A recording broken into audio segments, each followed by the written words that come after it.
Hi, this is Gotti Elkon with Selig Film News. We're here with One Hitta Quitta with the great director, K. Smith. When did you first see one of these videos? Because I remember the knockout kids in New York that would just hit people on the street. And that was the first interaction that I ever saw of any of this type of stuff. But when did you first watch one of these videos? It's interesting because when I was living in San Antonio, there were people who created these DVD compilations. And my understanding is that they did the same thing here in Dallas at one point. And it was like a bunch of fights. So they would go around with a camera, they would record people fighting, and then they would build montage sequences and they would sell these at like clubs or at parties or whatnot. So I remember those when I was young. But the whole idea of this internet phenomenon, I didn't know that that was going on. I had heard of World Star, but I never really like watched it. And I guess it was about 3 years ago, 2 or 3 years ago, when I started getting wind of these knockouts. And they were saying like, you know, woman in parking lot knocked out, man. And I was like, what, knockout what? So I started Googling it. And then once I started Googling the knockouts, all these other fights came up. And these were fights, I mean, some of these fights have kids as little as 8, some 10. There's one fight in particular that's very disturbing. There's a girl, she's like 15, and she's like egging her little sister who's like 8 or 10 to fight another girl, and they're recording on the phone. And I was like, my God, like, why are people doing this? Like, this is crazy, you know? And not only asking the question why they're doing it, but like, these videos have millions of hits. So there are people who are watching this. Not only that, the website has huge endorsements because of how many people look at the site. And I'm just like, I cannot believe that we're capitalizing on this kind of violence, you know? And I was just like, wow. So I said, I want to make a movie about this because I really wanted to get into the head of teenagers and figure out, like, why would we think that this was okay, you know? Well, you know, you talk about millions of likes. The comments are pretty incredible on their own. There's some crazy statements and what people are saying about the videos. I mean, they're egging people on just by the comment section. That is a whole nother extension of it. It seems like that's really where it gets kind of scary to read what kids are saying about this stuff. Exactly, and I think that's what's sort of perpetuating the violence is because you get on here, you have a video on, and now everybody's praising you. Oh, you a beast. Oh, you beat that person up. Oh, you knocked them out. Oh, you should have hit them again. You know, oh, look at that punch. And so you feel like, yeah, you know, I'm a man or I'm a woman or I'm whatever, and I can get hits and people like me now. So now I'm going to go out and actually keep doing it. And then when other people watch that, now they want to do it so that they can now get Facebook or social media famous too. You know, you show us that arc. You see someone who starts out just watching the videos, and then the moment of action is really interesting. I think you capture exactly what the weirdness of it is. When Darius looks at the teacher and says what he says, it's not the teacher's reaction he's caring about, it's everyone else in that room. And you can almost see when he gets up, he's looking around him more than he's caring about what's in front of him. Now, that impacts what happens in the fight, but before any of that, that stardom factor, you obviously capture it. Was that always something that you needed to show? Like, that's what you want to show in the film? It was. I mean, because, again, like, even being back to when I was a teenager, if you were getting into an argument with someone, right, and more than like 2 or 3 people came around to watch that argument, now you feel like you have to fight.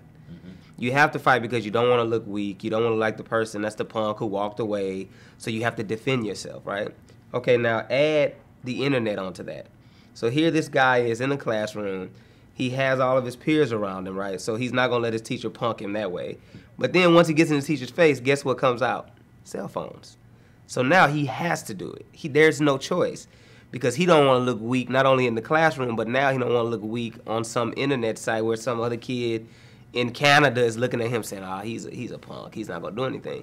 So it's like this, it's a mixture of like peer pressure and like this idea again of wanting to like have that fame. And there's a rush to that. It's a crazy rush. I think it's like an adrenaline rush, especially when you have all these people around you like egging you on and filling your head up with all this garbage. It's not too far from, I know we're both boxing fans, we're both MMA fans. I mean, you're talking about an arena with 2 people fighting, a bunch of cameras around them. But that arena is the important part, though, I think, with these kids. And when you look at it happening in schools, how does a school handle that? It's not because school's MMA board and say, oh, you can't fight no more. Exactly. And that's the issue. It's like the school really, you know, and that's another thing I deal with in the film, is like I think that the school system and parents, you know, they kind of are all at fault for what's happening here, because when you're in a, just like you said, when you're in an MMA fight, you know, I bought a ticket to see a fight. These are two professional fighters. It's almost like a game almost, right? It's like watching, you know, WWE wrestling or whatever. Yeah, obviously MMA is more violent. But when you're outside of that arena and people are, again, allowing you to have these kinds of fights and not really doing anything. I mean, there was one video where this guy grabbed his teacher and slammed his teacher's head up against the wall, and they kind of blamed the teacher because you never should tap a student that way, or you never should speak to a student that way. But when you don't have anybody saying, wait a minute, hold up, this kind of stuff is not acceptable, then you assume that it's okay, you know? And not only that, like I said, it's not like a set-up fight where these are professionals. These are real people in, you know, getting upset with each other, punching each other, and nobody's saying to them, wait a minute, that's not cool, that's not right. So you even take it another level. He's at fault. He loses his job. Yeah. He's ostracized by the mother. I think that is one of my favorite scenes when he's walking out and Michaela gives him that look like, you son of a bitch. Wait a minute, that's not what we saw. It's certainly not what happened. I mean, that's scary in itself. Like, people are getting blamed that maybe shouldn't. I mean, that teacher was just protecting himself. Exactly. It was funny, as I was writing the script, and I was talking to Darrell about it, I was telling him that there was a guy that I knew who teaches in schools, and he said that the students cyberbait the teachers. And I was like, what does that even mean? He said, well, they'll, you know, get into an argument with the teacher. They will get in the teacher's face. They will do whatever. They'll push the teacher or something. Then when the teacher either grabs them or begins to defend him or herself, that's when they tell their friends to start shooting. So now it looks as though here's this teacher attacking the student and we don't get the full story. And that happens a lot in some of these videos. It's like you really don't quite know what happened first. I'm not always blaming the student, because sometimes maybe it's the teacher who's getting upset and doing it as well. But you sometimes don't really get the whole story. All you really see sometimes is you come into the middle of a fight and you don't know who started it, who said what, who did what. All you see are two people like either plummeting each other or rolling around on the ground. You just don't know what's going on, you know. And then there's others where it's a clear like beginning where you see. There was one video in particular where this boy, his teacher took his cell phone. So he's trying to get the cell phone from the teacher, and the teacher's like, no, you can't have it back. He grabs his teacher and body slams his teacher on the head. This is a 60-year-old man, and this is a 15-year-old boy. And he body slams this man on his head, he takes his phone, and he goes back. And the craziest thing about it is nobody stops it. They're recording it with their phones. That recording part's also a key, pivotal part about what you did with this project, and it's bold. You not everyone would decide, A, I want to shoot on an iPhone, but B, I'm gonna let some kids shoot for me in that sequence to get that reality. What made you decide that? Two reasons. One, you know, shooting on the iPhone, I really wanted the phone to represent the main character's psyche and point of view.